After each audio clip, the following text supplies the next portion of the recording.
오늘 함께 보실 하나님의 말씀은 잠언 12장 1절 말씀입니다.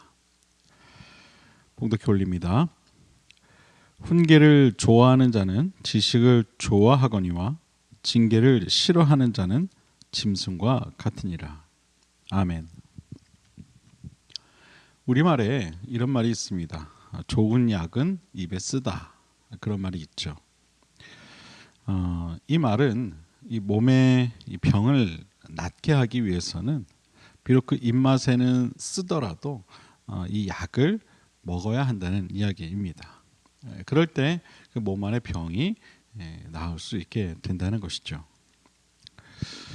한 번은 제가 이 좋은 약이 입에 쓰다는 말에 대한 그런 경험을 해본 적이 있어요. 제 아들이 어렸을 때였습니다. 뭐 어렸을 때는 다 누구나 다 약을 거부하죠. 왜냐하면 그 약이 쓰기 때문입니다. 제 아들이 어려서 이 몸에 많이 그 열이 나고 무척 아팠던 적이 있었습니다. 그래서 이제 병원에 가서 진료를 받고 약을 지어와서 이제 약을 먹이려고 하는데 이 약을 먹질 않는 거예요. 그래서 아무리 약을 먹여보려고 해도 먹질 않아서 이 약이 많이 쓴가 해서 제가 한번 먹어봤더니 요즘 아이들이 먹는 약에는 뭐 딸기 향도 있고 뭐 여러 가지 그런 과일 맛들이 나더라고요. 그래서 아니 먹기에 괜찮은데 왜 약을 거부할까? 그래서 아무리 또 약을 먹이려고 해도 맛있다고 하고 먹이려고 해도 먹질 않는 거예요. 그래서 할 수가 없어서 병원을 다른 곳을 갔습니다. 그래서 그곳에서 이제 이야기를 하고 약을 먹지 않으니 좀 아이가 먹을 수 있게끔 약을 좀 처방해 주십시오. 그렇게 얘기를 했어요. 그리고 그 약을 처방을 받아와서 이제 약을 먹이는데 그 약을 먹는 거예요. 그럼 이 약이 전에 먹던 약보다 더 단가 해서 제가 살짝 입에 대봤습니다. 그랬더니 오히려 아무 맛도 나지 않으면서 약간 쓴맛이 나는 거예요.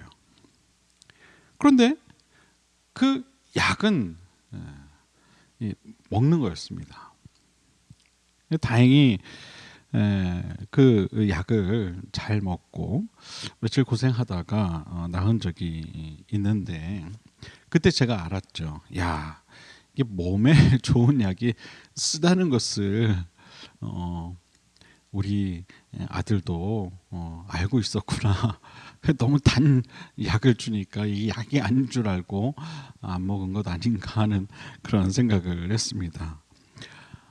우리는 신앙생활을 할 때도요.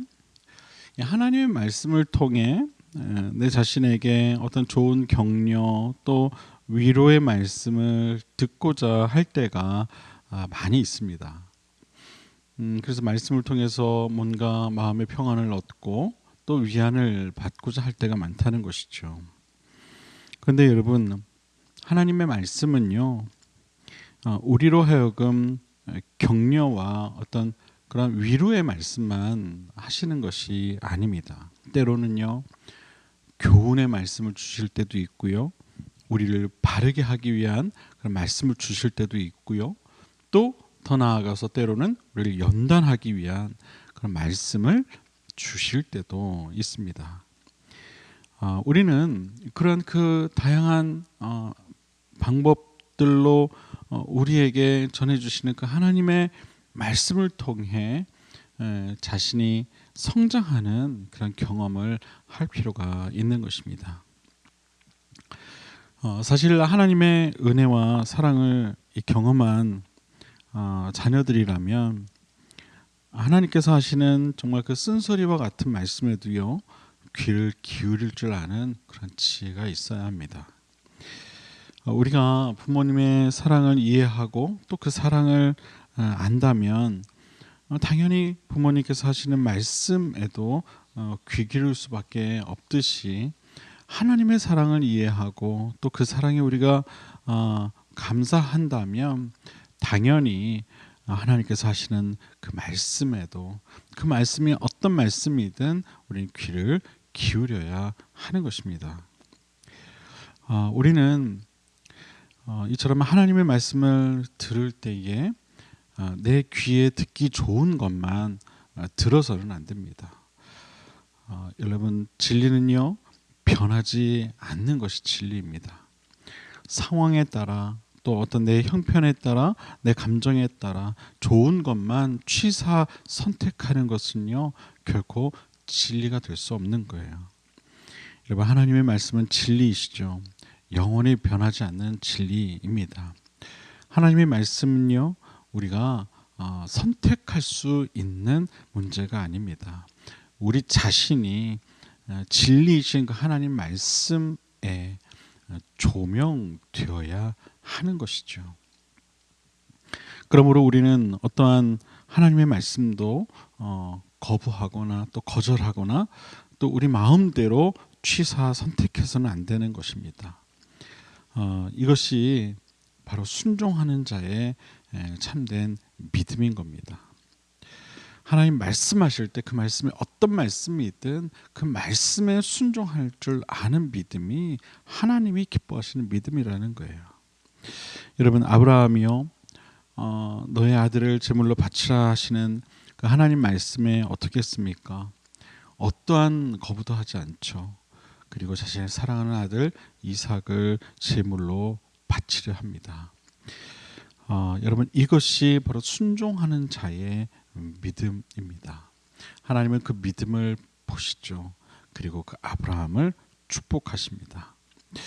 우리는 하나님께서 말씀을 통해 어떠한 교훈이나 권고나 책망을 주시더라도 하나님 말씀과 섭리를 통해 그 주어진 모든 그 말씀들을 우리는 기쁨으로 받을 수 있어야 하는 줄 여러분 꼭 믿으시길 바랍니다. 때로는 엄하고 또한 근신을 요구하는 그러한 요구에도 우리는 그것을 기쁨으로 받아들일 수 있어야 하는 것입니다. 이것이 오늘 본문에서 말하고 있는 훈계를 좋아하는 자는 지식을 좋아한다라고 하는 그 말씀의 의미인 것입니다. 훈계를 좋아하는 자. 저는 저와 여러분 모두가 훈계를 좋아하는 그런 사람들이 다 될 수 있게 되기를 바랍니다. 마치 자기 잘못을 지적하면 나를 모욕하는 것으로 여기고 자기 본분을 상기시켜 주면 자신을 통제하는 것으로 받아들이는 자들은 스스로 은혜 없는 자임을 나타낼 뿐만 아니라 지혜 없음을 또한 드러내는 셈이 될 뿐입니다. 살아가면서 그런 사람들을 보게 되죠. 뭔가 주위에서 옳은 이야기를 하면 어떤 강한 거부감을 나타내는 그런 사람들이 있어요. 자신의 자존심을 건드렸다는 식으로 그렇게 반응을 보이는 사람들이 있습니다. 그러나 우리가 한 단계 더 성장하기 위해서는요, 누군가의 훈계를 거부해서는 안 됩니다. 그 훈계를 받아들일 수 있어야 하는 겁니다. 그럴 때 우리는 성장하게 되는 것이죠. 마냥 머물러 있는 사람들은요, 귀를 막고 있더라고요. 더 이상 들으려 하지 않는다는 것입니다. 성군은 충언을 아끼지 않는 책사를 반드시 곁에 둡니다. 왜 그럴까요? 책사에게는요 자신이 보지 못하는 그런 해안이 있기 때문입니다. 그래서 책사의 말을 경청하는 겁니다. 그것이 바로 성군의 모습인 거예요.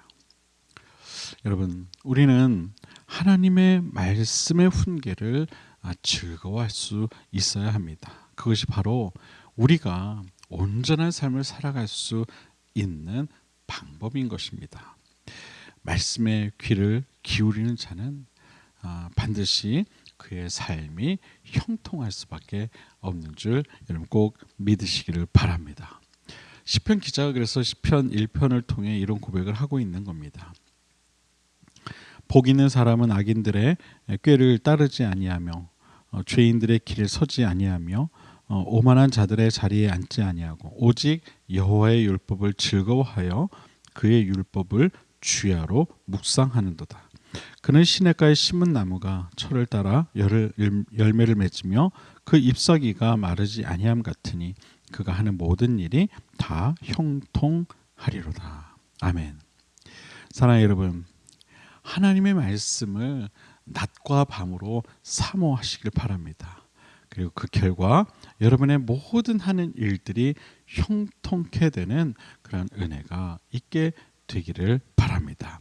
이것이 복 있는 자의 삶이란 사실을 꼭 기억할 수 있는 그런 지혜로운 저와 여러분 모두가 될 수 있게 되기를 주님의 이름으로 간절히 축원을 드립니다.